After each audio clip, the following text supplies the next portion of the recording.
Selamat malam, perkenalkan kami dari mahasiswa Ilmu Hukum Paralel tahun 2021 akan membuat tugas mata kuliah Ibu Dewi tentang mata kuliahnya itu Hukum Tata Usaha Negara. Dalam video ini kita akan membahas tentang sengketa yang dalam artian tata usaha negara. Dalam pemaparan ini juga kita akan menceritakan sekilas tentang sengketa itu apa, berupa contohnya seperti apa, dan case methodnya seperti apa. Kemungkinan itu akan dijelaskan secara bertahap. Pada kesempatan ini saya akan membahas tentang sengketa. Oke, sengketa dalam tata usaha negara merujuk pada konflik atau perselisihan yang terjadi dalam hubungan antara pemerintah atau lembaga pemerintah dengan individu atau badan hukum terkait keputusan atau tindakan administratif. Tata usaha negara dalam sistem pengaturan dan pelaksanaan kebijakan publik oleh pemerintah dalam menjalankan fungsinya sebagai penyelenggara negara. Dalam konteks ini, tata usaha negara melibatkan proses pengambilan keputusan administratif, pemberian izin atau lisensi, pengaturan perizinan, pelaksanaan regulasi, dan berbagai kegiatan administratif lainnya yang dilakukan oleh pemerintah. Sengketa dalam tata usaha negara dapat timbul ketika individu atau badan hukum merasa dirugikan. Kemudian penting untuk dicatat bahwa proses penyelesaian sengketa dalam tata usaha negara akan berbeda dalam setiap negara. Tetapi pada saat kesempatan ini kita membahas tentang negara Indonesia dan semua itu sudah ada aturan yang mengaturnya. Terima kasih. Apakah nanti keterlibatan pengadilan TUN dalam hal ini untuk menguji keabsahan keputusan objek sengketa yang disengketakan ini tidak akan menimbulkan masalah baru begitu?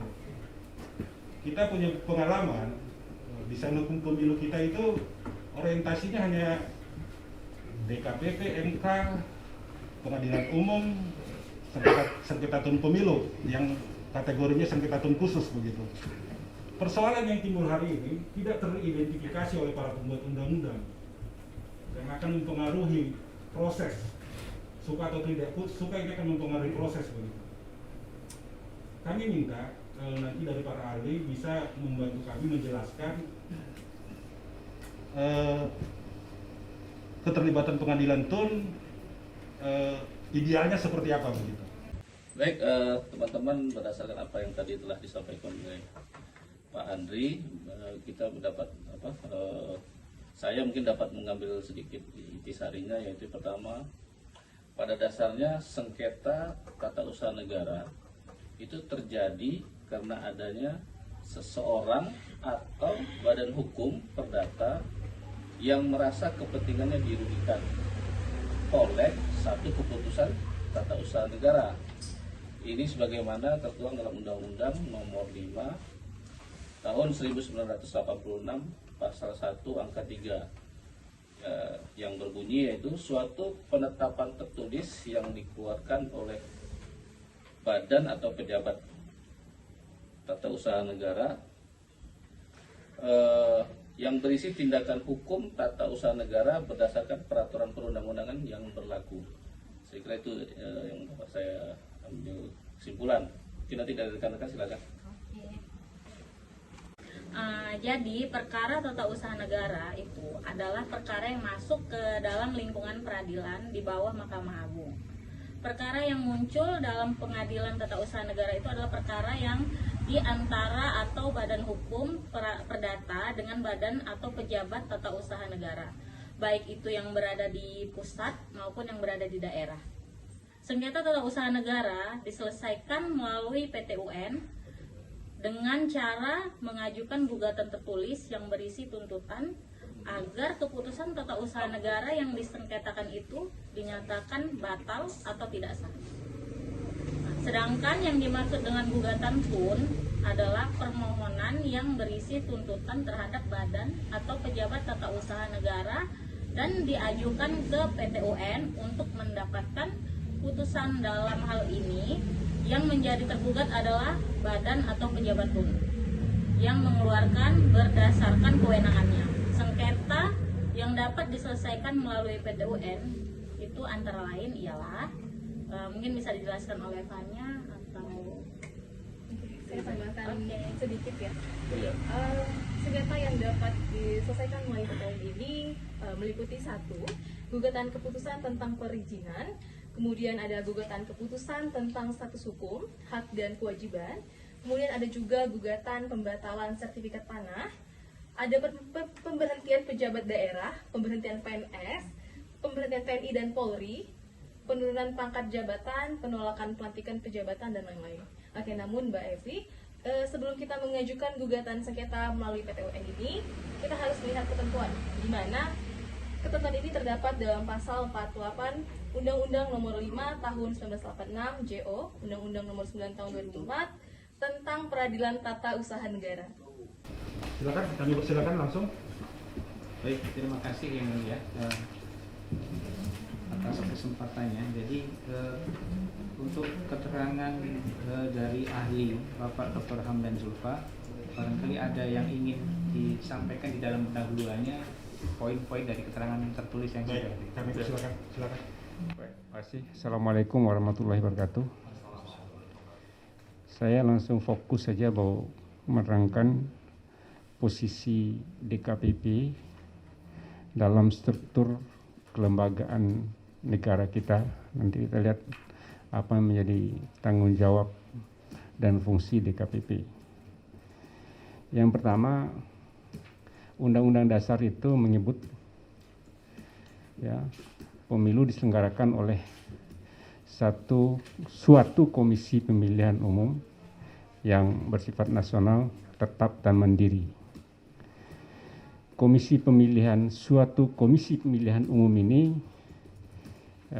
terdiri dari 3 organ, yaitu organ pelaksana pemilu yaitu KPU, organ pengawas pemilu yaitu Bawaslu dan Panwas, dan organ peradilan etik pemilu yaitu DKPP. Secara garis besar, organ penyelenggara pemilu ini adalah masuk dalam fungsi pemerintahan. Demikian juga posisi DKPP bukanlah lembaga peradilan, tapi dia adalah lembaga pemerintahan. Kalaupun dia memutus dalam sengketa etik, dia adalah sebagai lembaga pemutus dalam kaitan dengan administrasi pemerintahan yang bukan pengadilan. Jadi dia tidak termasuk dalam salah satu lingkup peradilan yang ada dari 3 lingkup peradilan, yaitu dari 4, peradilan umum, peradilan tun, agama, dan militer. Dia tidak masuk karena itu dia adalah lembaga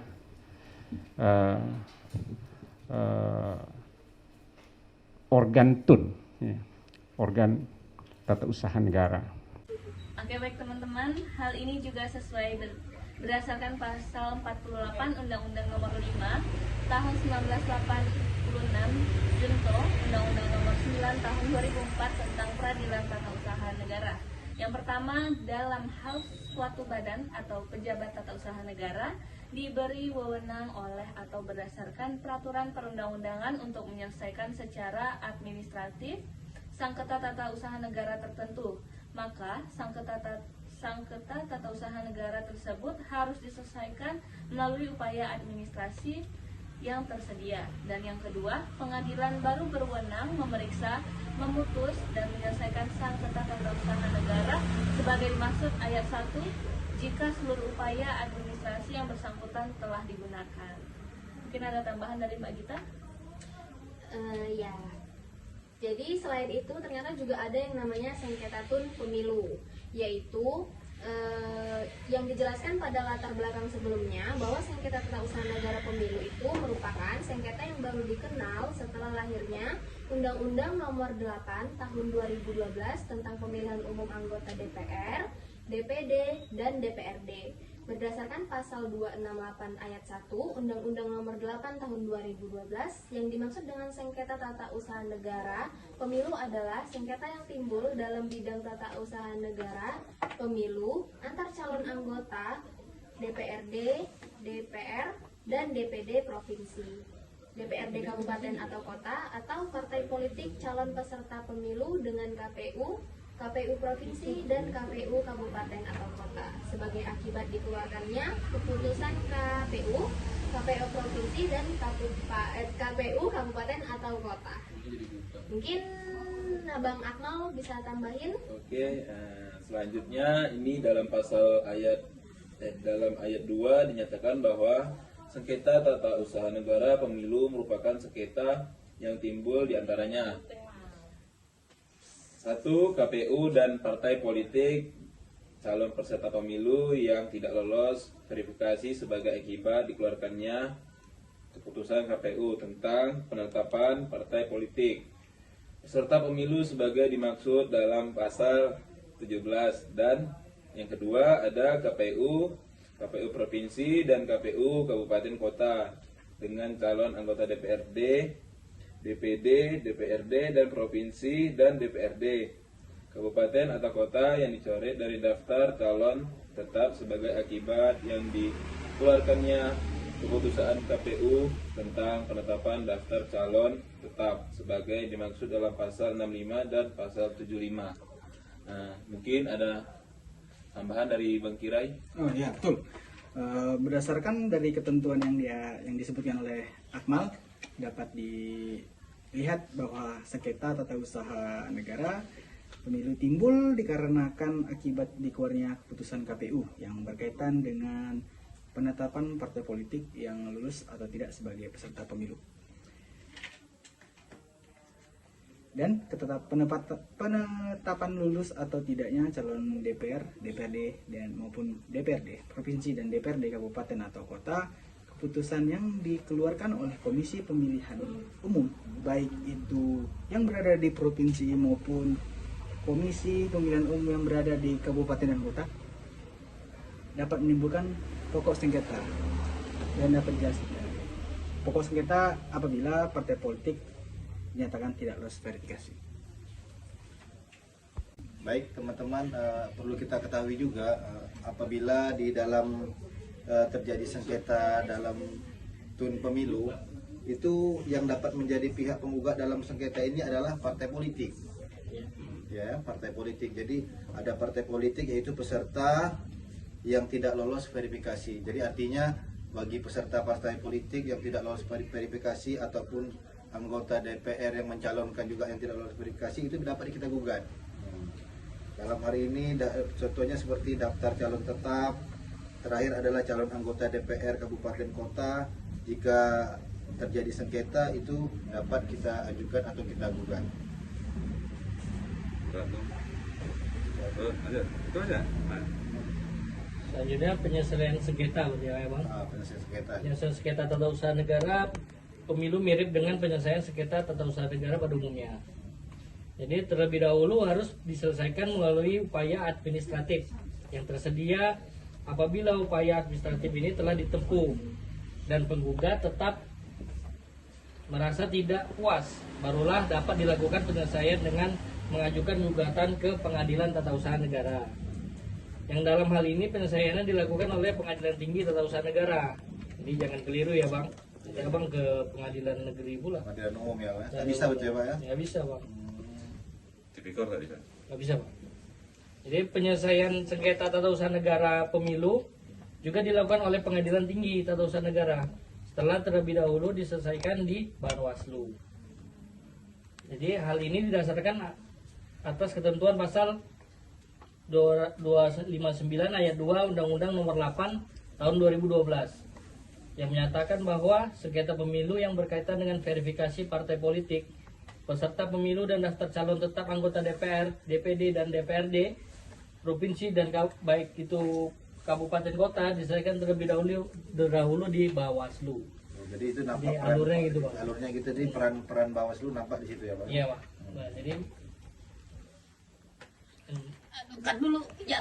Nah, pertanyaannya adalah dalam konteks kalau tidak salah putusan Mahkamah Konstitusi terhadap uji material yang diajukan oleh Ram dan Shah itu di putusan nomor 31 tahun 2013. Itu kalau bisa dijelaskan oleh ahli filosofi dari putusan itu yang mengatakan bahwa meskipun putusan DKPP itu final dan mengikat, tapi tetap dapat diuji di peradilan tata usaha negara. Filosofinya bagaimana atau raison d'être-nya dari putusan pengujian undang-undang tersebut? Ya, tadi saya sudah sampaikan bahwa DKPP adalah organ tun yang mengadili masalah etik pelaksana pemilu maupun pengawas pemilu.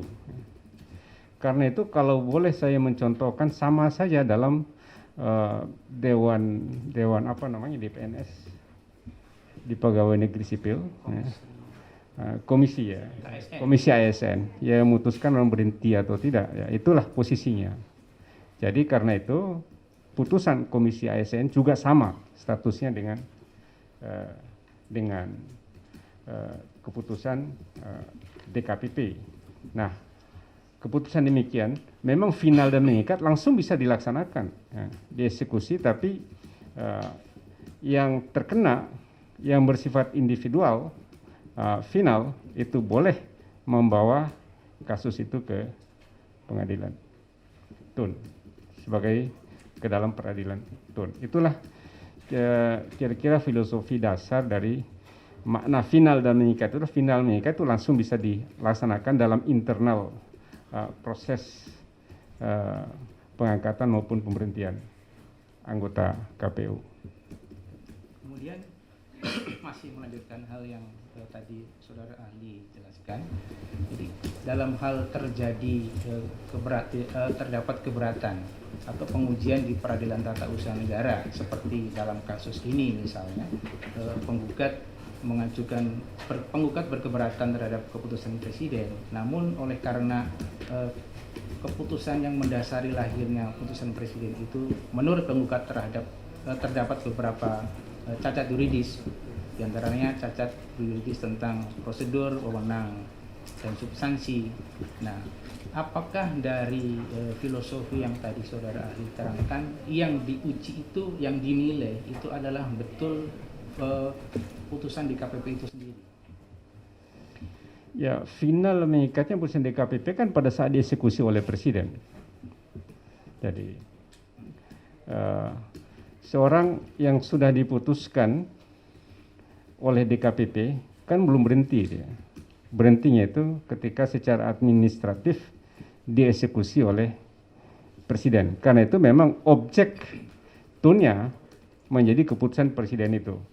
Tapi keputusan presiden ini, ya, walaupun keputusan administratif, yang biasa kita istilahkan keputusan presiden itu, ada keputusan presiden yang hanya administratif saja,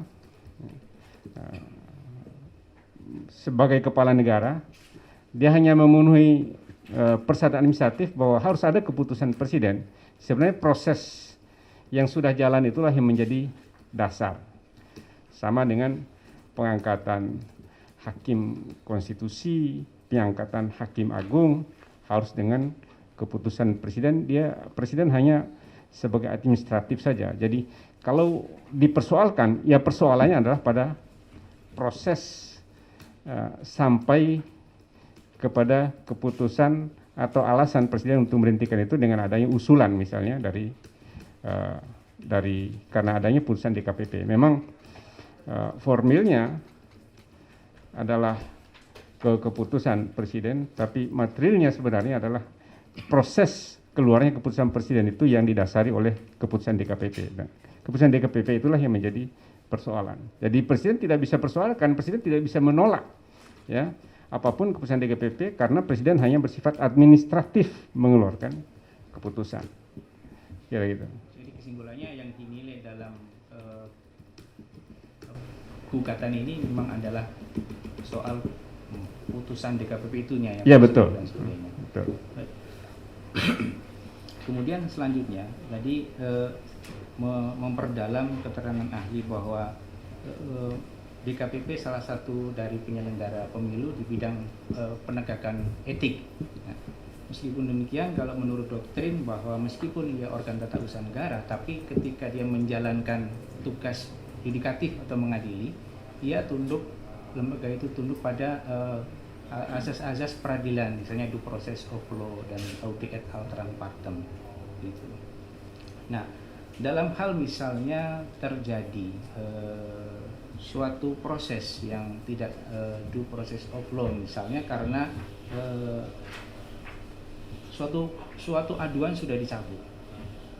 Jadi pengaduan sudah dicabut di dalam sidang pertama misalnya belum pernah ada disampaikan pokok-pokok aduan. Nah, akan tetapi kemudian pun tidak ada pengesahan alat bukti, bahkan yang soal yang lain lagi teradu yang seharusnya ada hak untuk membela diri belum juga diberikan kesempatan. Nah, kalau dari sisi asas-asas peradilan yang due process of law, ya, apakah itu dapat dikatakan sebagai suatu pelanggaran proses peradilan? Ya, karena DKPP ini keputusannya bisa mengakibatkan orang berhenti atau tidak berhenti dari suatu jabatan. Jadi keputusannya sangat penting dan proses pengambilan keputusannya ya harus memenuhi dua tadi. Satu, peraturan perundang-undangan yang berlaku dan asas-asas umum pemerintahan yang baik. Nah, kita lihat dalam kaitan dengan peraturan perundang-undangan yang berlaku ya dan asas-asas umum pemerintahan. Nah, dalam sehubungan dengan pertanyaan tadi mengenai due process of law, masalah pengaduan, saya membaca undang-undang itu bahwa DKPP hanya menangani perkara karena dua masukan. Pertama, karena adanya pengaduan, kemudian yang kedua, karena adanya rekomendasi dari DPR. Nah, kenapa rekomendasi dari DPR dan kenapa pengaduan? Kenapa rekomendasi DPR tidak dinamakan pengaduan? Ini kan jadi pertanyaannya. Nah, kalau rekomendasi DPR itu menyangkut kepentingan yang bersifatnya publik, karena kepentingan umum yang harus dijaga. Nah, kalau pengaduan adalah kepentingan yang terkait dengan pengadu. Nah, hampir mirip dalam perkara pidana, ada delik aduan, delik laporan. Kenapa undang-undang tidak menamakan pengaduan itu sebagai laporan? Artinya, memang harus ada orang yang dirugikan, sehingga DKPP, orang yang dirugikan dan orang yang merasa dirugikan itu mengajukan perkara yang DKPP, baru DKPP boleh memproses. Jadi, tidak boleh tanpa pengaduan.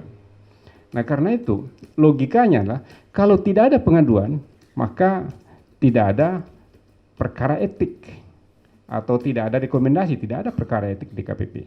Karena itu ketika orang mencabut pengaduannya, maka harusnya perkaranya selesai. Ya.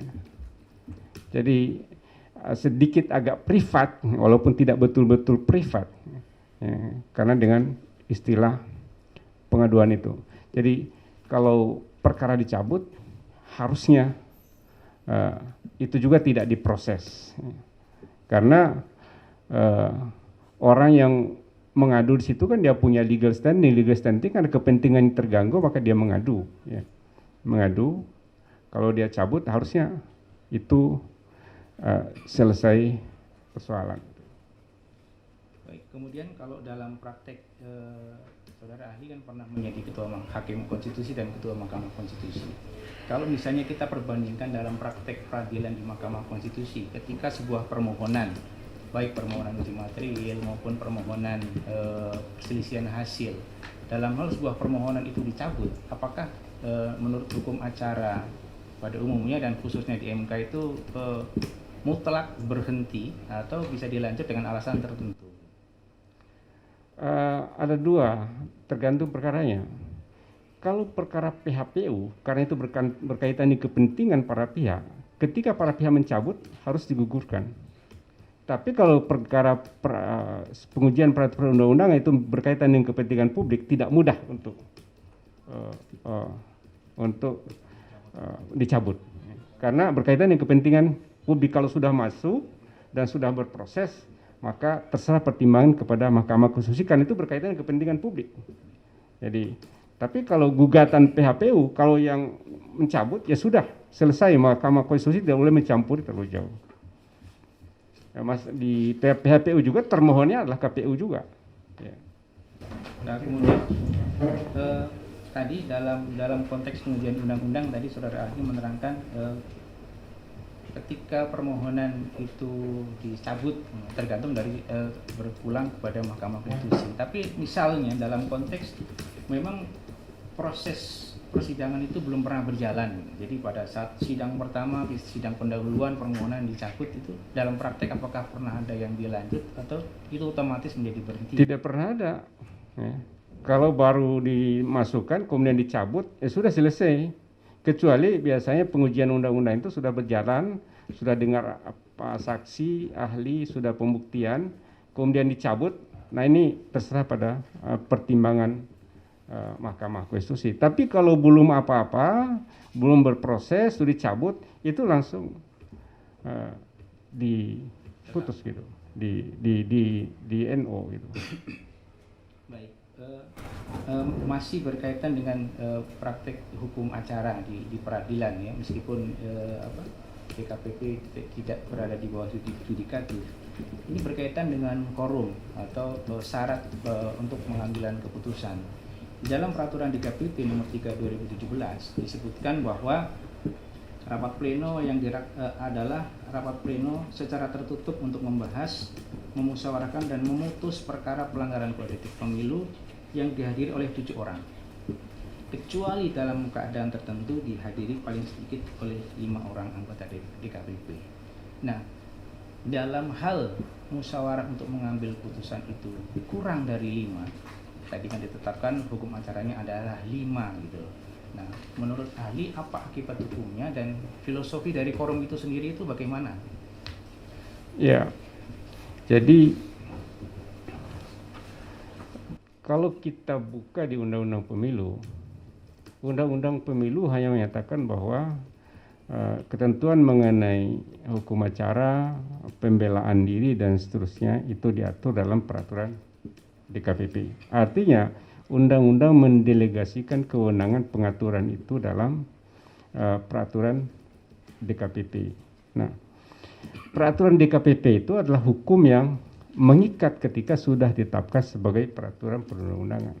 Nah, ketika peraturan perundang-undangan ini dibuat dan dikeluarkan oleh DKPP dan dilanggar oleh DKPP, itu termasuk pelanggaran due process of law, termasuk pelanggaran pejabat tun dalam melaksanakan peraturan perundang-undangan. Itu yang saya katakan tadi, dia adalah pejabat tun yang harus taat asas pada peraturan perundang-undangan. Dia tidak boleh mengeluarkan keputusan tanpa mengubah peraturan yang dia buat yang menyimpang dari peraturan perundang-undangan itu. Jadi kalaupun dia membuat sebuah keputusan seandainya yang menyimpang dari itu, bukan menyimpang, dia ubah dulu peraturannya, baru dia boleh mengeluarkan keputusan yang sesuai dengan peraturan itu. Nah, konsekuensi hukumnya ini adalah keputusan yang melanggar prinsip due process of law, keputusan yang melanggar peraturan perundang-undangan yang berlaku, ya, dan tentu otomatis dalamnya keputusan yang melanggar asas-asas umum pemerintahan yang baik, maka keputusan itu harus dibatalkan. Harus dibatalkan. Jelas sekali karena quorumnya 7, setidak-tidaknya 5. Kalau kurang dari 5, sudah di bawah setidak-tidaknya, kan jelas sekali. Jadi itu aturan delegasi dari undang-undang. Maka dialah peraturan yang mengikat. Baik, terima kasih. Pertanyaan terakhir sebelum dilanjutkan rekan kami, berkaitan dengan tadi yang saudara ahli sampaikan bahwa DKPP sebagai organ tata usaha negara terikat dengan asas-asas umum pemerintahan yang baik.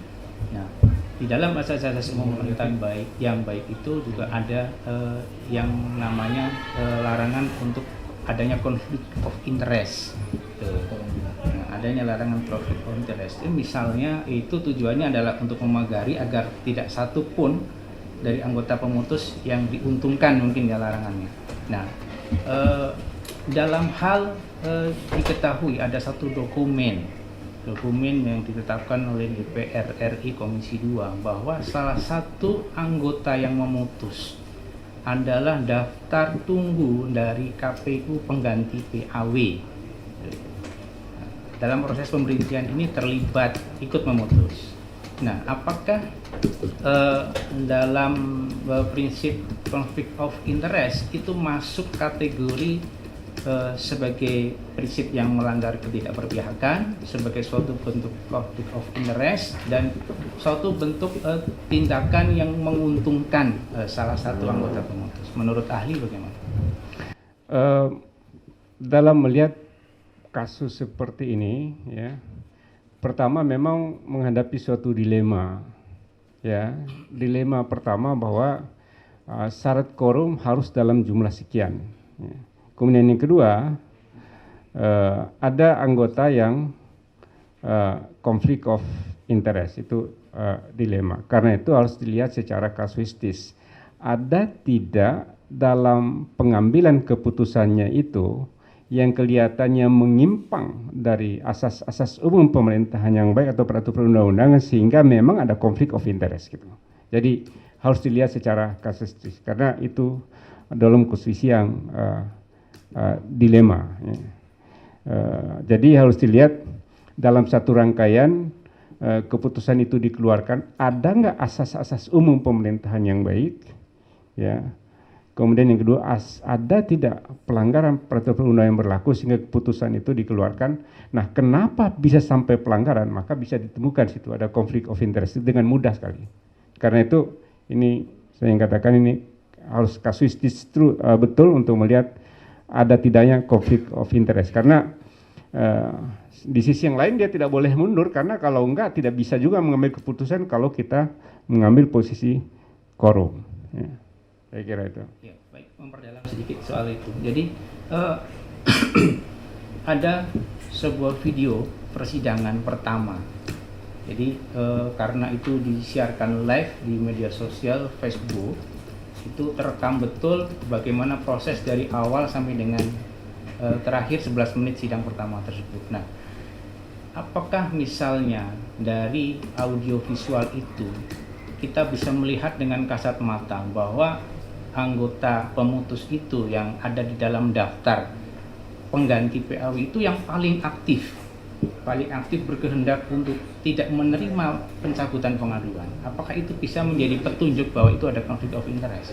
Ini bisa didalami lebih lanjut, tapi itu patut diduga karena harus mulai pembuktian lebih lanjut. Ya. Karena ini kasuistis betul, jadi saya tidak bisa langsung memastikan, ya, tapi itu patut diduga keras gitu. Jadi harus dilihat secara lebih detail karena ternyata kasus ini sudah dicabut. Ada yang keberatan untuk dicabut dan sudah diputuskan untuk tidak dilanjutkan, tapi dilanjutkan kembali pada suatu hari yang lain. Padahal kasusnya itu harusnya sudah di stop gitu. Sudah stop harusnya. Dilanjutkan dengan izin. Saudara ahli Pak Hamdan, saudara ahli Pak Hamdan. Mic-nya tolong didekatkan biar bisa ini langsung dikonversi ke teks. Izin yang mulia kami lanjutkan. Saudara ahli Pak Hamdan Zulfa, saya ingin memperdalam tentang kewenangan dari DKPP yang Bapak jelaskan tadi. Sebelumnya saya bacakan dulu pasal 155 ayat 2 Undang-Undang Pemilu, bunyinya adalah DKPP dibentuk untuk memeriksa dan memutus aduan dan atau laporan adanya dugaan pelanggaran kode etik yang dilakukan oleh anggota KPU dan seterusnya. Pertanyaan kami mengenai kompetensi absolut dari DKPP, Pak.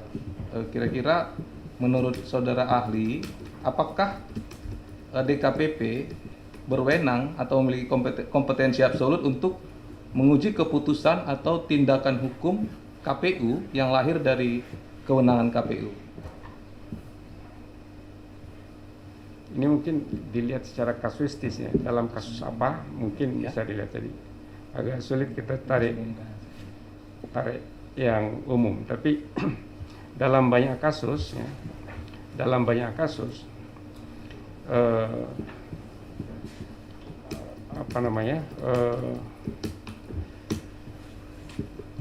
misalnya kaitan dengan pelaksanaan putusan Mahkamah Konstitusi. Dalam kaitan pelaksanaan putusan Mahkamah Konstitusi itu eksekutornya, khususnya PHPU ya, eksekutornya adalah KPU.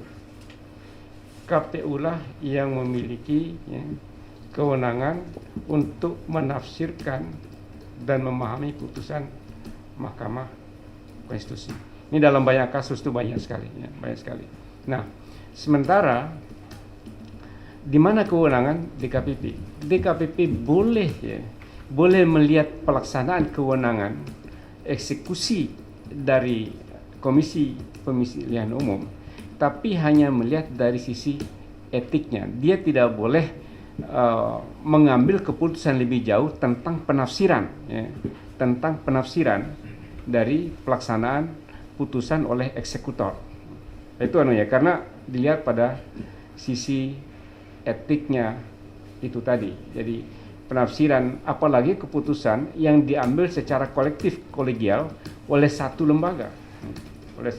Tapi jika ditemukan bahwa dalam pengambilan keputusan itu misalnya ada konflik of interest atau ada hal-hal lain tidak memenuhi due process flow, ada pelanggaran-pelanggaran, itu boleh karena itu berkaitan dengan etik.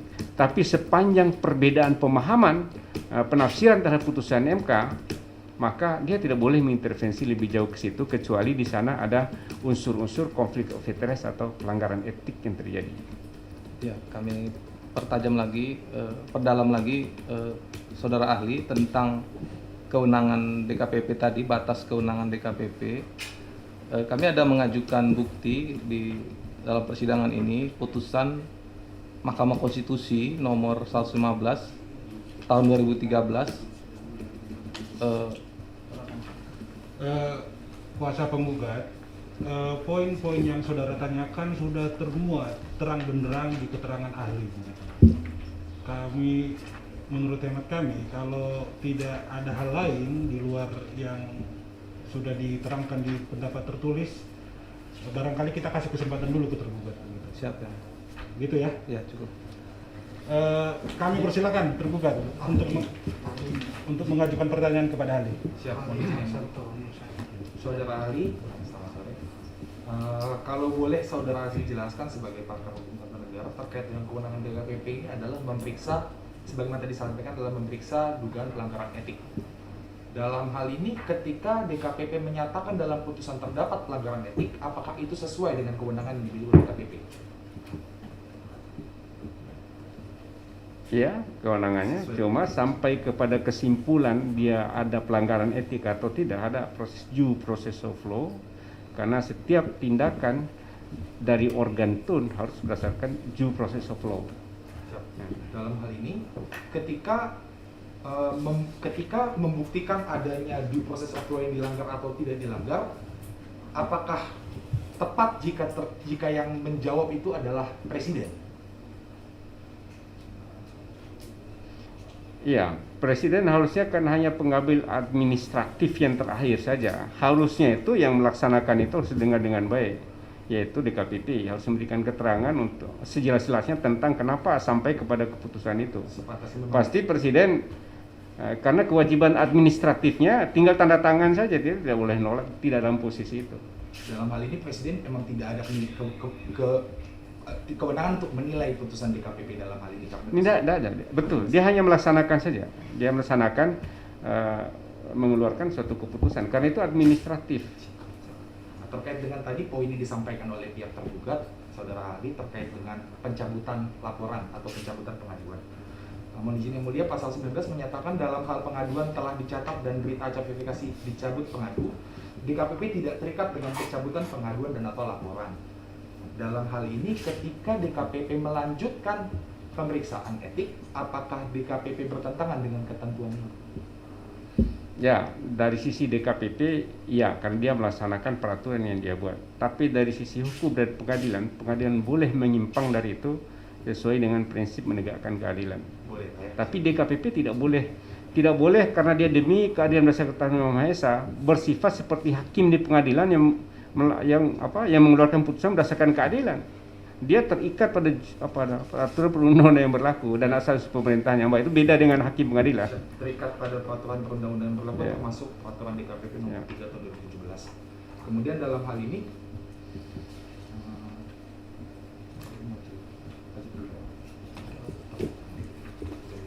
Ya, mungkin mohon ini saudara Hari, saya akan mempertajam terkait dengan keterangan saudara Hari yang menyatakan bahwa segala keputusan DKPP itu memang harus sesuai dengan due proses ya. Saudara tergugat, mic-nya tolong didekatkan. Ya. Jadi segala keputusan yang dikeluarkan oleh DKPP itu harus sesuai dengan prosedur. Tadi kan saudara Ali mengambil filosofi dari pencabutan di proses peradilan MK ya, saudara Ali. Nah, ketika di sebuah proses pengambilan keputusan DKPP itu memang ada seperti yang disampaikan rekan saya tadi, bahwa ketika memang sudah aduan dicabut, tetapi DKPP mempunyai hak prerogatif untuk melanjutkan, dan itu sudah benar-benar istilahnya terstated dalam peraturan DKPP. Apakah menurut saudara ahli DKPP melanggar peraturan tersebut? Terima kasih. Jadi gini, di Ya. situ kan DKPP diberikan dua kewenangan untuk karena pencabutan itu digugurkan atau dilanjutkan. Ya. Dalam hal apakah seharusnya DKPP tidak melanjutkan ini ya, karena sudah ada pencabutan, ya, maka itu adalah kewenangan penilaian dari hakim di pengadilan. Jadi penilaiannya apakah dia memproses lebih lanjut ini sudah tepat atau tidak, nanti akan dilihat di pengadilan tata usaha negara. Itulah kewenangan pengadilan tun, karena nanti dilihat case by case-nya. Boleh pengadilan menyatakan bahwa tidak seharusnya DKPP tidak memilih untuk melanjutkan, tetapi memilih untuk memberhentikan perkara itu. Kan bisa dilihat di case-nya. Karena dua pilihan. terkait dengan final dan mengikat, satu poin yang mulia untuk mempertajam. Tadi ahli menyatakan bahwa putusan DKPP itu mengikat final dan mengikat secara internal, dalam hal ini mengikat kepada presiden.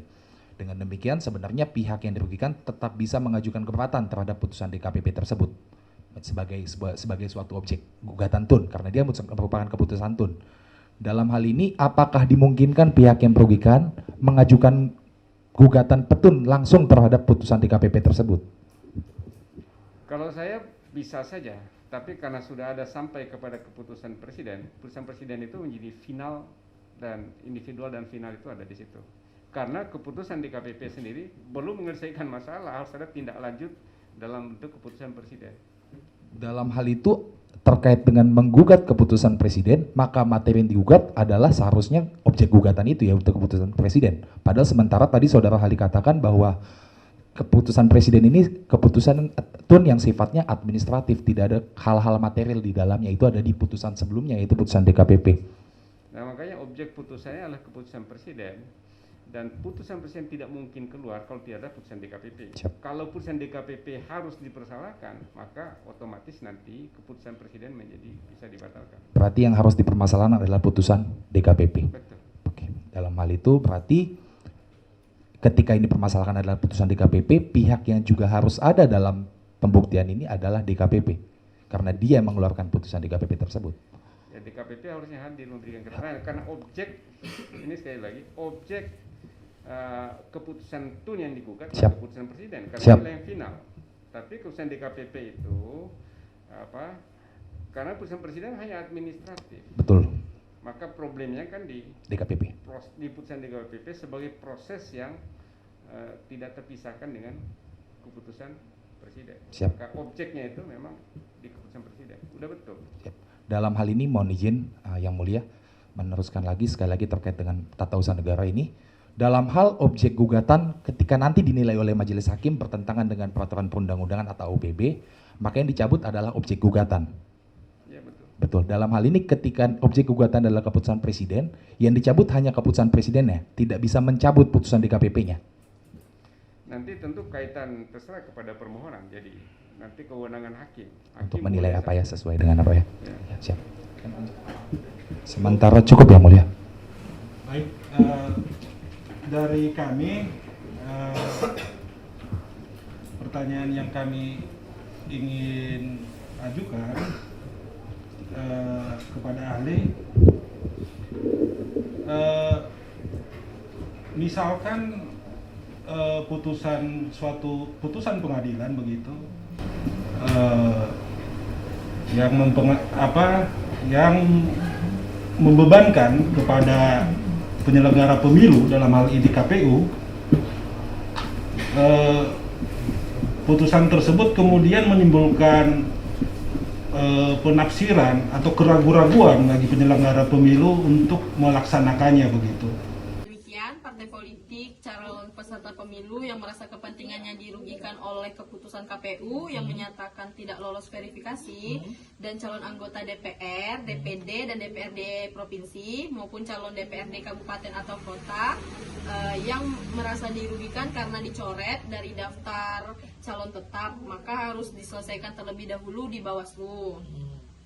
Penyelesaian di Bawaslu ini merupakan penyelesaian sengketa tata usaha negara pemilu melalui upaya administrasi yang harus dilewati sebelum mengajukan gugatan ke peradilan tata usaha negara. Dalam hal ini, Bawaslu akan memeriksa dan menyatakan benar atau tidaknya keputusan yang dikeluarkan KPU, KPUD provinsi atau KPUD kabupaten atau kota. Itu sebagai contoh dari penyelesaian sengketa tun pemilu penyusunan menggunakan putusan PT Tun nomor 04-G-2013-PT Tun MDN dan dilanjutkan dengan putusan Mahkamah Agung nomor 546K-Tun-2013. Berarti dari ini peranan Bawaslu lagi ya yang menjadi peran utamanya untuk mengajukan upaya administratifnya ya. Iya, yang gugat itu. Lanjut. Penyelesaian sengketa pemilu melalui acara tata usaha negara merupakan aspek penting dalam menjaga keadilan dan ketertiban dalam pemilihan umum. Di Indonesia, dasar hukum yang kuat, prosedur yang jelas, dan prinsip yang ditegakkan secara konsisten menjadi kunci dalam penyelesaian sengketa pemilu yang efektif dan adil.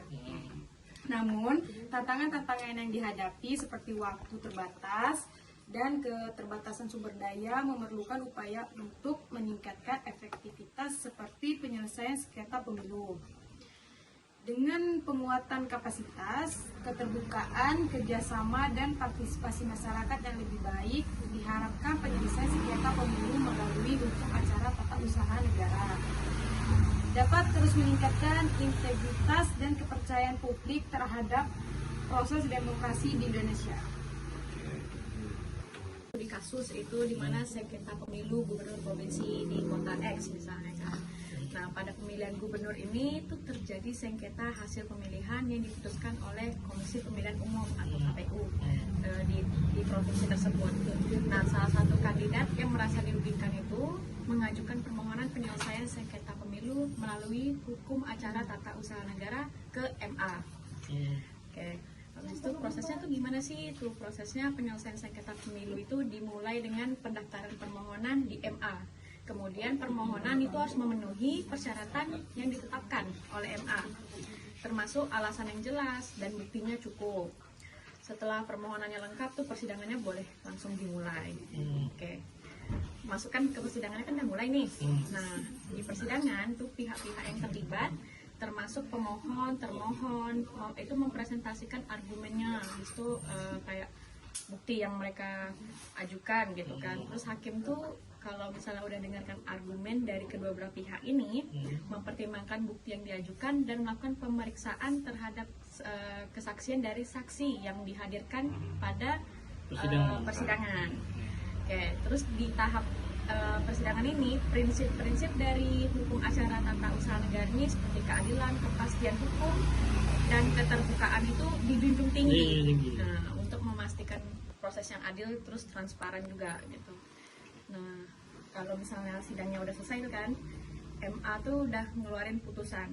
Nah, putusan ya udah ketok palu gitu lah. Nah, Jadi putusan tersebut tuh dapat berupa pengabulan ataupun penolakan dari permohonan yang tadi diajukan. Nah, terus dapat juga berupa penetapan ulang hasil pemilihan, di mana putusan MA ini bersifat final terus tuh mengikat. Ikrah berarti ya, ikrah. Ya. Dan perlu ini dijalankan oleh instansi terkait seperti Komisi Pemilihan Umum. Terus ada juga kayak tantangan yang dihadapi dalam penyelesaian dari sengketa pemilu ini secara hukum tata usaha negara, itu adalah waktunya terbatas. Prosesnya dari pemilu itu harus dilakukan dalam waktu yang relatif singkat agar tidak menghambat jalannya pemerintahan dan kestabilan dari politik. Nah, selain itu, keterbatasan sumber daya itu juga dapat mempengaruhi efektivitas penyelesaian sengketa seperti keterbatasan jumlah hakim yang dapat ditugaskan untuk kasus-kasus dari pemilu itu. Jelas mengikat, sama seperti keputusan pejabat atas negara, final juga, mengikat juga sebenarnya, tapi tidak dibahasakan, ya karena dia bukan peradilan semua. Baik, yang kedua, kalau itu sudah mengikat, sudah bisa diajukan ke peradilan tata usaha negara untuk membatalkannya, kan demikian.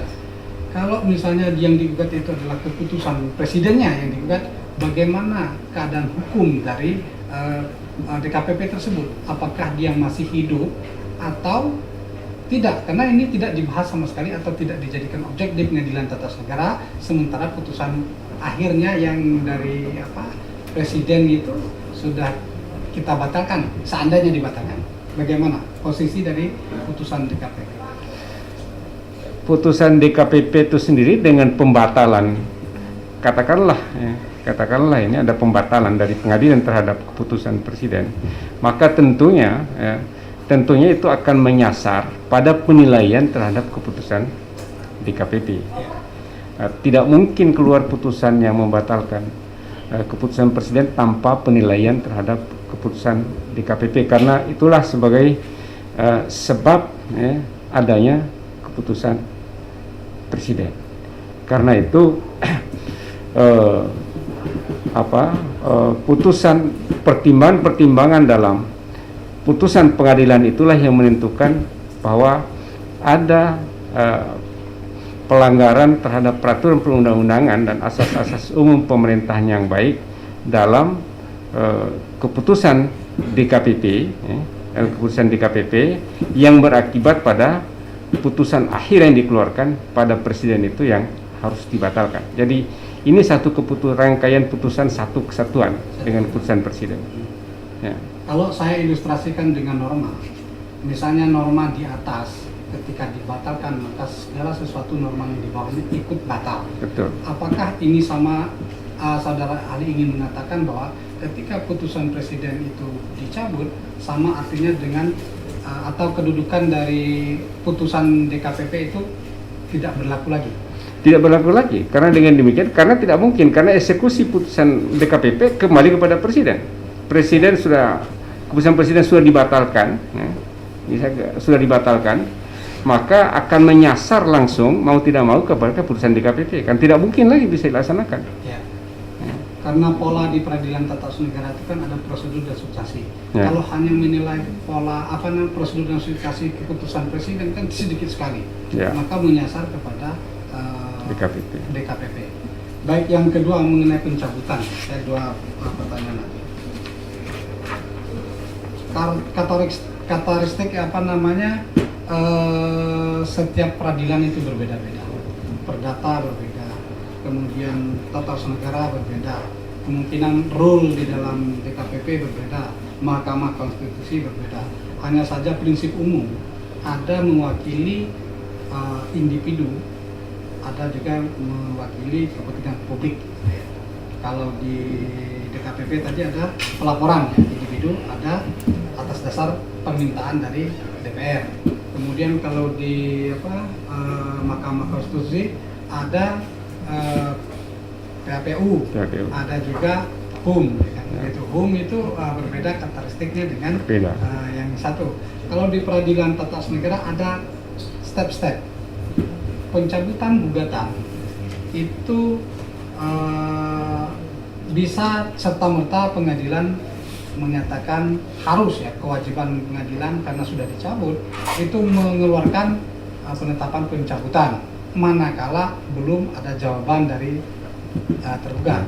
Apabila sudah dijawab oleh tergugat, maka ada rule lain. Pengadilan hanya dapat ya itu mengabulkan atau tidak mengabulkan kalau seizin dari tergugat. Nah, artinya ada perbedaan-perbedaan di dalam pemahaman yang sedemikian. Nah, saya baca khusus untuk DKPP di pasal 19 PDKPP. Di situ dalam hal pengaduan dan atau laporan yang telah dicatat dalam berita acara verifikasi material dicabut oleh pengadu dan atau pelapor, DKPP tidak terikat dengan pencabutan pengaduan dan atau laporan. Itu bahasa dari ini. Ini kan tidak terikat, ini kan multi tafsir. Dia tidak terikat dengan pencabutan, ya kan? Kemudian dia bisa menafsirkan lain karena ada pencabutan, tidak berfungsi lagi kan begitu. Apakah demikian? Ya betul. Jadi DKPP boleh melanjutkan dan boleh tidak melanjutkan kalau memahami dari pasal itu. Tapi kapan dia harus melanjutkan dan kapan dia harus memberhentikan itu tergantung pada penilaiannya di dalam case itu. Jadi kalau saya boleh melihat fakta seandainya dicabut sebelum ada proses pembuktian, mendengarkan keterangan KPU dan lain-lain sebagainya, harusnya prinsip umum ini sama saja di semua peradilan. Jadi harusnya selesai, harusnya ditetapkan bahwa perkara itu di NO ya, di NO karena sudah dicabut, karena belum ada proses apa-apa gitu. Seharusnya. Jadi tapi ini lingkup kewenangan DKPP, tapi pelaksana kewenangan DKPP itu adalah wilayah penilaian dari Pengadilan Tun.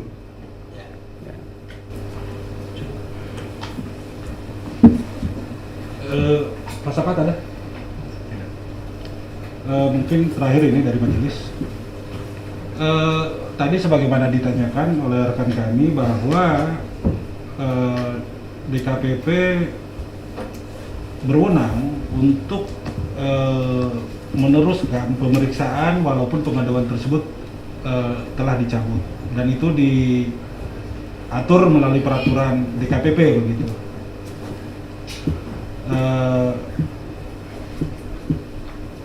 Menurut pandangan ahli, apabila dikaitkan dengan sistematika putusan DKPP, di bagian akhir mereka ya mungkin mengikuti pola di MK begitu, selalu mengambil konklusi begitu, bagaimana legal standing, bagaimana kewenangan DKPP, dan bagaimana putusan akhirnya begitu. Walaupun secara normatif sudah dinyatakan DKPP berwenang meneruskan pengaduan yang sudah dicabut, menurut pandangan ahli dari rasionalitas, karena kita berangkat dari doktrin begitu, kita secara universal di berbagai praktek peradilan ada istilah point de intra, point de action. No, tidak ada gugatan, tidak ada kasus, tidak ada kepentingan, tidak ada gugatan begitu. Itu praktek universal begitu. Yang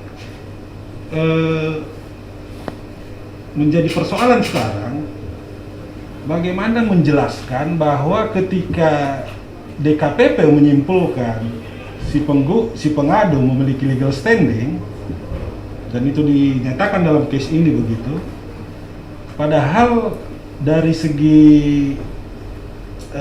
faktual si pengadu sudah mencabut pengaduannya begitu. Apakah ini sesuatu yang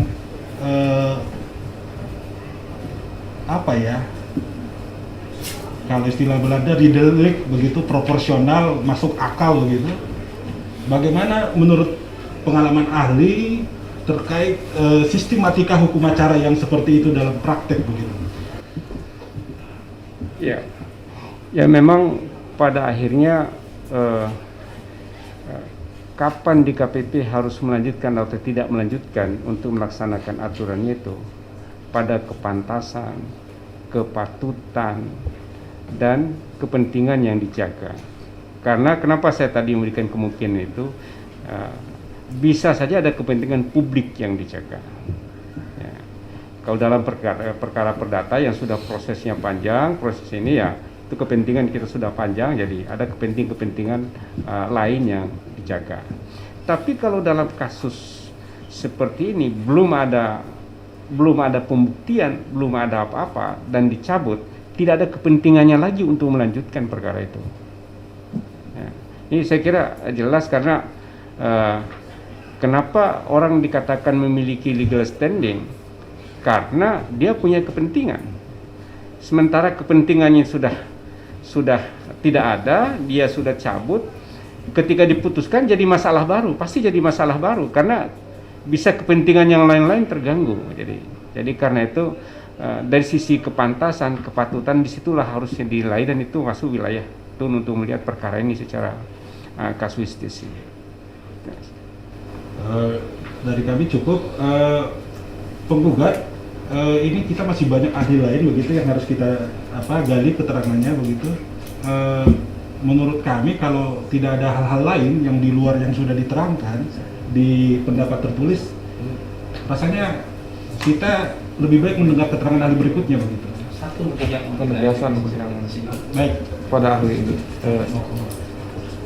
Ya, terima kasih saudara ahli. Pertama, terkait dengan objek gugatan ini saudara ahli tadi yang sudah dijelaskan, menjawab pertanyaan tergugat, penggugat dan dari yang mulia.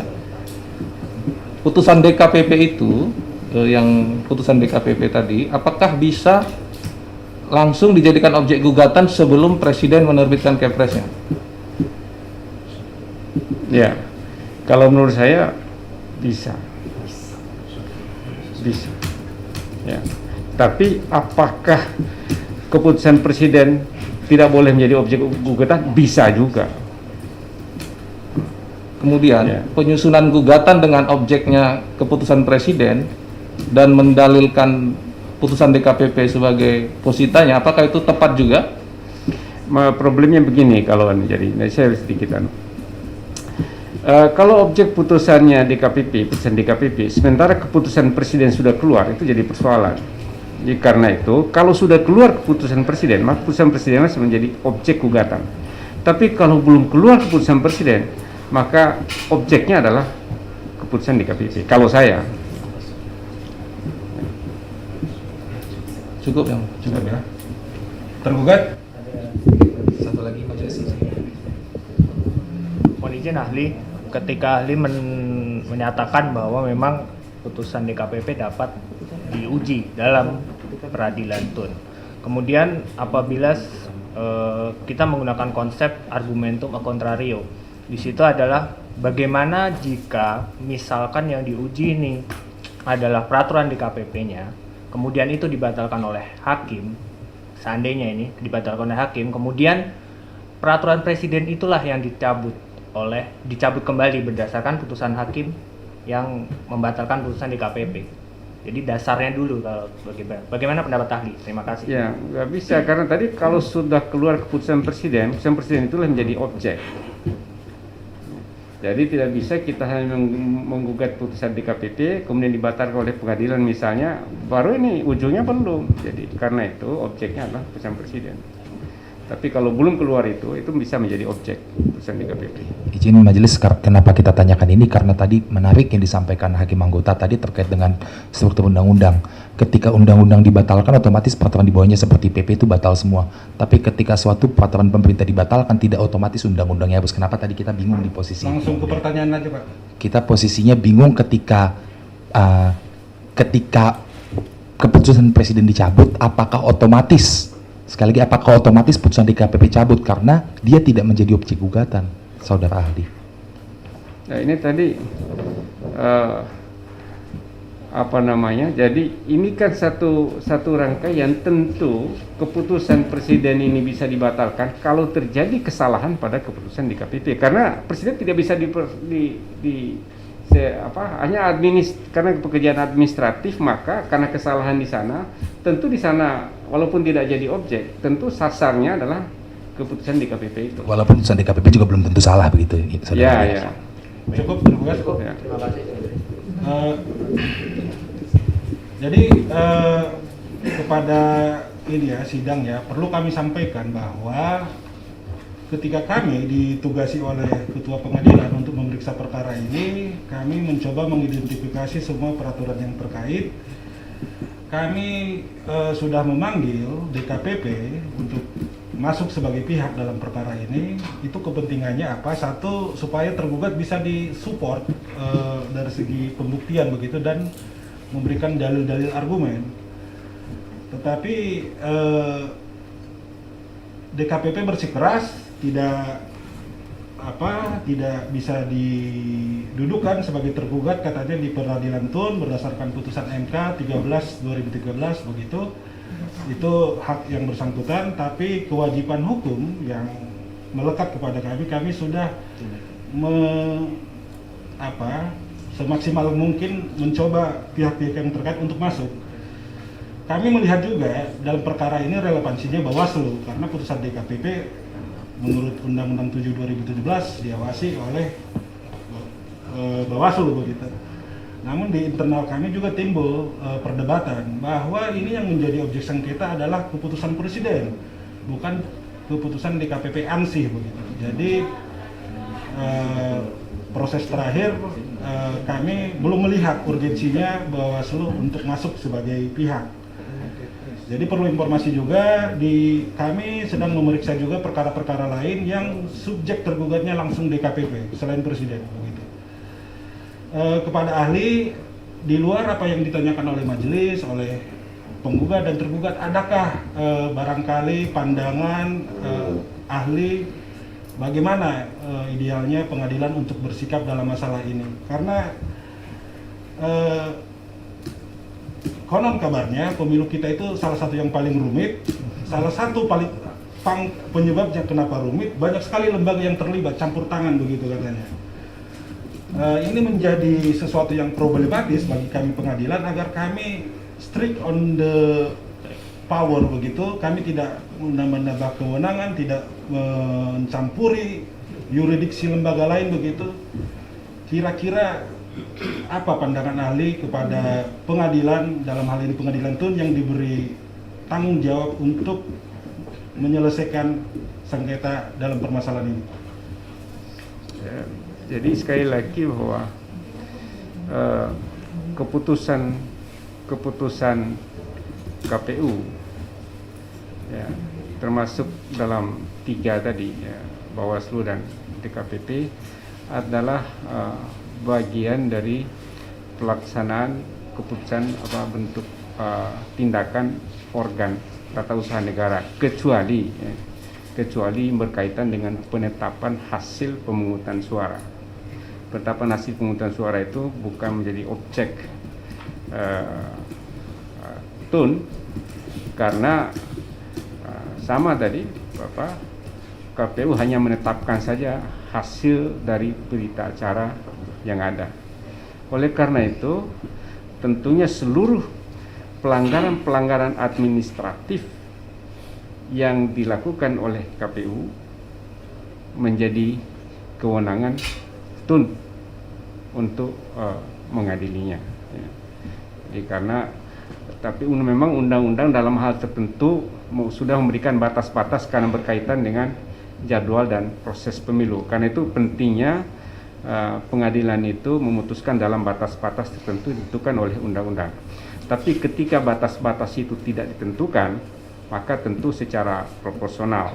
Mungkin dalam kaitan dengan ini tidak ditentukan karena ya kalaupun misalnya pemberhentian terhadap KPU, ya KPU itu bisa langsung tidak berarti fungsi KPU itu tidak berjalan ketika anggota KPU diberhentikan, karena dengan seketika Presiden bisa mengeluarkan anggota pengganti dan fungsi KPU itu tetap berjalan. Mungkin karena itulah berkaitan dengan itu tidak ditentukan batasnya kapan menurut undang-undang dalam kaitan dengan masalah seperti ini ada batas waktunya. Tapi dalam hal tertentu memang undang-undang menentukan batas waktu. Tun harus memutuskan suatu perkara karena berkaitan dengan jadwal pelaksanaan pemilu. Nah, dulu pernah satu kejadian, ini sebagai contoh saja, ketika dimasukkan di MK, sudah selesai penetapan hasil, tapi ada masalah menggantung, masalah syarat calon kepala daerah yang masih dipersoalkan di Tun. Ya, masih persoalan itu dan masih putusan PT UN. Nah, sementara harusnya putusan MK final dan selesai seluruhnya. Oleh karena itu, pada saat itu MK mengambil keputusan untuk menunggu dulu keputusan Tun yang paling akhir, baru MK menjatuhkan putusan akhir. Ini semata-mata tidak terjadi tabrakan dalam dua keputusan lembaga peradilan. Oleh karena itu, setelah itu rupanya undang-undang mengatur bahwa segala masalah administratif dalam penyelenggaraan pemilu harus diputus sebelum akhir dalam putusan Mahkamah Konstitusi, karena ada tahap-tahapan yang tidak boleh dilewati. Oke guys, itu informasi dariku yang aku tahu dari studi kasus. Iya, studi kasusnya. Studi kasus sepanjang itu. Iya makanya, kayaknya boleh itu dilanjutin. Anunya dari mana sumbernya? Dari mana? Sengketa pemilu pemilihan presiden. Pemilihan umum juga dikenal sebagai pemilu, adalah salah satu pilar demokrasi yang memberikan hak kepada warga negara untuk memilih dan dipilih sebagai wakil rakyat atau pemimpin negara. Pemilihan juga merupakan cara untuk menentukan jalan kebijakan publik dan legitimasi pemerintahan melalui keinginan rakyat. Oleh karena itu, proses pemilihan harus dilakukan dengan prinsip-prinsip langsung, umum, bebas, rahasia, jujur, dan adil. Namun pemilu tidak selalu berlangsung lancar. Pelanggaran, kecurangan, sengketa, atau perselisihan sering terjadi yang dapat mengganggu proses dan hasil pemilu. Hal ini dapat menyebabkan ketidakpuasan, kekecewaan, atau bahkan konflik di antara para pemilih, baik itu dari partai politik, calon, penyelenggara pemilu, maupun masyarakat sebagai pemilih. Untuk mencapai hal ini, mekanisme penyelesaian sengketa pemilu yang cepat, adil, dan efektif diperlukan, mengembalikan kepercayaan publik terhadap pemilu, menjamin kepastian hukum.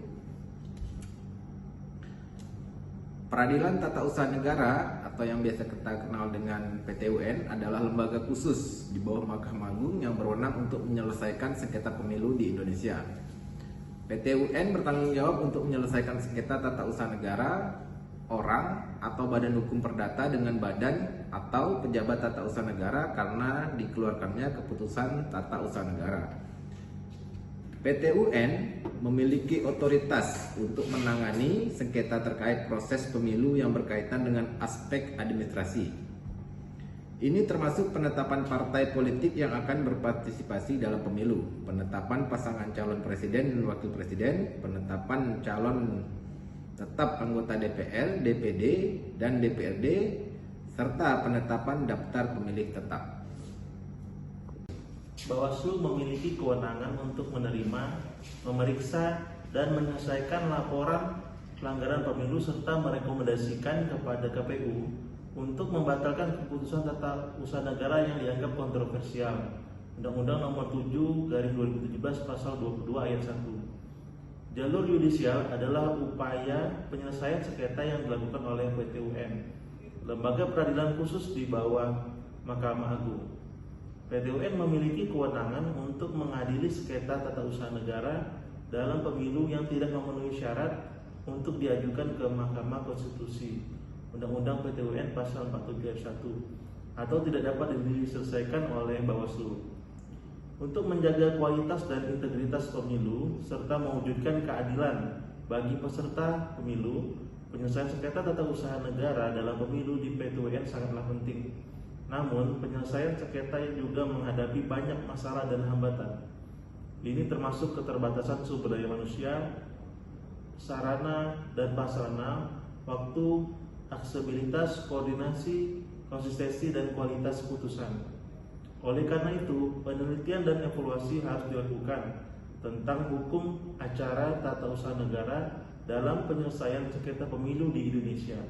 Ini akan memberi masukan dan saran untuk perbaikan di masa yang akan datang.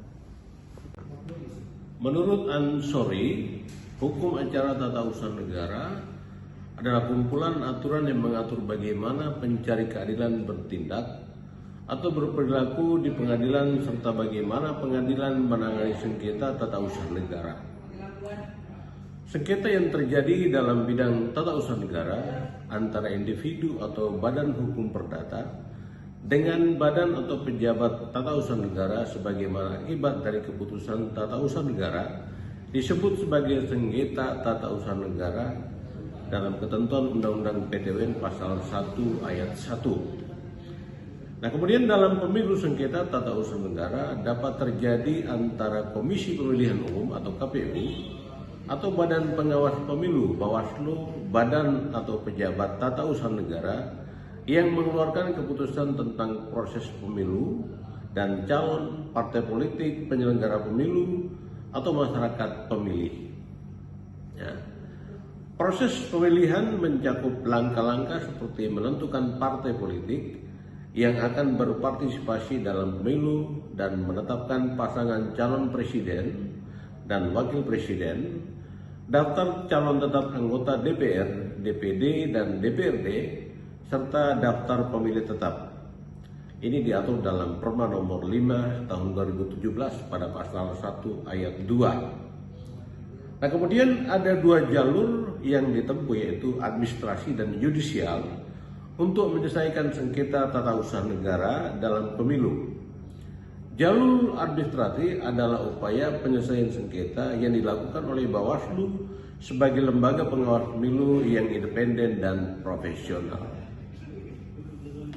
Berdasarkan Undang-Undang Nomor 5 Tahun 1986 tentang Peradilan Tata Usaha Negara, sebagaimana telah diubah terakhir dengan Undang-Undang Nomor 51 Tahun 2009, Undang-Undang PTUN, Peradilan Tata Usaha Negara memiliki otoritas penuh untuk memutuskan dan wewenang relatif dalam penyelesaian sengketa proses pemilu. PTUN memiliki kewenangan absolut untuk menangani sengketa tata usaha negara yang tidak dapat diselesaikan oleh lembaga lain, dan kewenangan relatif untuk menangani sengketa tata usaha negara yang terjadi di wilayah hukumnya. Oleh karena itu, PTUN memainkan peran penting dalam penyelesaian sengketa pemilu di Indonesia. Namun sebagai hasilnya, PTUN menghadapi sejumlah tantangan dan hambatan seperti sumber daya manusia, sarana dan prasarana, anggaran, aksesibilitas, koordinasi, konsistensi, dan kualitas putusan. Oleh karena itu, penelitian dan evaluasi harus dilakukan tentang hukum acara tata usaha negara dalam penyelesaian sengketa pemilu di Indonesia. Ini akan memberi masukan dan saran untuk perbaikan di masa mendatang.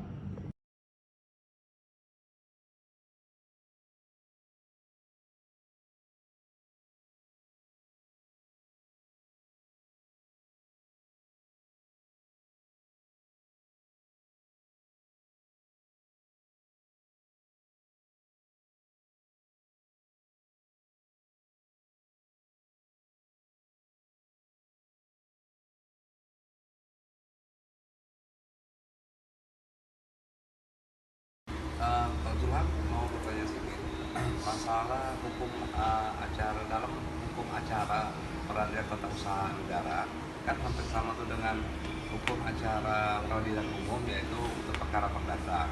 Dalam kekhususannya kan hukum acara peradilan tata usaha negara itu ada beberapa asas yang melandasinya. Bisa nggak Pak Zulham menjelaskan asas-asas apa aja sih?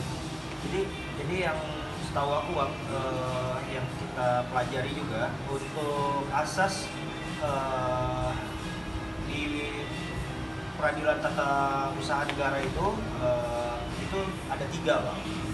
Jadi yang pertama itu asas praduga reflecting, itu tentang asas ini mengandung makna bahwa setiap tindakan pengguna selalu harus dianggap sah atau menurut hukum sampai ada pembatalan. Nah, yang kedua itu asas pembuktian bebas. Jadi hakim itu menetapkan beban pembuktian Bang. Yang ketiga asas keaktifan hakim. Jadi maksudnya di sini adalah untuk menyeimbangkan kedudukan para pihak dalam sengketa, yaitu tergugat atau badan atau pejabat tata usaha dan penggugat atau badan hukum perdata. Tadi aku bilang 3 Bang ya, 4 rupanya Bapak. 4 asas ya. Yang terakhir yang keempat, asas putusan pengadilan mempunyai kekuatan mengikat. Jadi asas ini putusan pengadilan tata usaha negara mengikat secara publik Bang. Jadi tidak hanya mengikat para pihak yang bersengketa saja. Hal ini sebagai konsekuensi sifat sengketa tata usaha negara yang merupakan sengketa hukum publik. Jadi itulah Bang yang ada. Iya, ada 4 Bang pokoknya Bang. Seperti itu Bang. Baik, terima kasih Pak Suhal. Oke Bang, sama Bang. Tuh, aku ini nanya tuh. Jadi sengketa yang dapat diselesaikan melalui PT UN itu kan ada beberapa contoh tuh. Tuh tahu tak tuh contoh yang diselesaikan di PT UN itu tuh? Ada beberapa contoh gugatan itu tidak 8 contoh. Pertama gugatan keputusan tentang perizinan, kedua gugatan keputusan tentang status hukum dan hak serta kewajiban, 3 gugatan pembatalan sertifikat tanah, 4 pemberhentian pejabat daerah, 5 pemberhentian PNS, 6 pemberhentian TNI dan Polri, 7 penurunan pangkat jabatan, 8 penolakan pelantikan pejabat dan lain-lainnya. Itu aja sebenarnya. Berarti ada beberapa contoh yang udah pernah dijalani berarti di PT UN itu contohnya tuh ya. Terima kasih toh. Saudara Putra, yang nanya sedikit nih, pengadilan kan dalam kompetensi dan kewenangan sendiri ada kompetensi relatif sama kompetensi absolut. Itu gimana untuk pembagian kompetensi ya? Jadi bisa dijelaskan? Kalau untuk kompetensi relatif itu Bang, itu dia lebih ke kompetensi pengadilan untuk menangani perkara kasus di wilayah hukumnya Bang. Contohnya kalau kayak ada perkara di wilayah Batam, ya itu kompetensi wilayah Batam. Terus kalau kayak ada kasus perkara di Tanjung Pinang, kompetensi pengadilan. Nah, terus kalau untuk kompetensi absolut itu Bang, dia lebih ke kompetensi pengadilan sesuai dengan pokok perkaranya. Contohnya yang digugat tuh badan pemerintahan, ya itu kompetensi absolut dari PT UN, bukan dari pengadilan negeri. Tapi kalau untuk gugatan perkara biasa, kompetensi pengadilan negeri biasa Bang. Terima kasih kira-kira. Terus kalau kayak sengketa tun kan ada sengketa tun pemilu. Kalau untuk mekanisme penyelesaian sengketa tun pemilu itu gimana? Nah, kalau setahu aku nih Bang, jadi penyelesaian sengketa tata usaha negara pemilu itu tuh mirip banget dengan penyelesaian sengketa tata usaha negara pada umumnya. Terlebih dahulu harus diselesaikan melalui upaya administratif yang tersedia. Terus juga kalau misalnya upaya administratif ini udah dilakuin, terus penggugat merasa nggak puas, itu barulah bisa dilakukan penyelesaian dengan mengajukan gugatan ke pengadilan tata usaha negara, yang dimana penyelesaiannya dilakukan oleh pengadilan tinggi tata usaha negara. Berarti dia kayak kita ambil contoh kasus kayak kasus Insinyur Ali Bukti di Kudusan apa? Oh, itu aku tahu tuh Pak. Jadi dia namanya dihapus dari daftar calon tetap anggota dewan karena kan beliau pernah divonis 1 tahun lebih. Terus kan apa, menurut undang-undangnya sebelum 5 tahun dari dia divonis itu dia nggak bisa ikut calon. Jadi dia melakukan banding administrasi ke KPU, terus tidak keluar hasil yang bagus, jadi dia lanjut ke pengadilan tinggi sampai ke Mahkamah Agung. Ini tentang penjelasan yang tadi ya. Nah, jadi contoh kasus yang tadi udah betul tahapannya Pak. Beliau udah melakukan banding administrasi ke KPU karena tidak keluar hasil yang memuaskan. Beliau melanjutkan gugatan ke Pengadilan Tinggi DON, lalu dilanjutkan ke Mahkamah Agung. Tidak betul? Tidak. Alhamdulillahirrahmanirrahim, konten digital untuk tugas mata kuliah Hukum Acara Pengadilan Tata Usaha Negara telah selesai kami buat.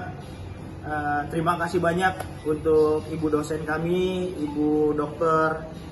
Dewi Haryanti SHMH, dan kepada semua teman-teman paralel 2021 Ilmu Hukum Umrah. Semoga kita selalu kompak dan solid. Semangat! Amin.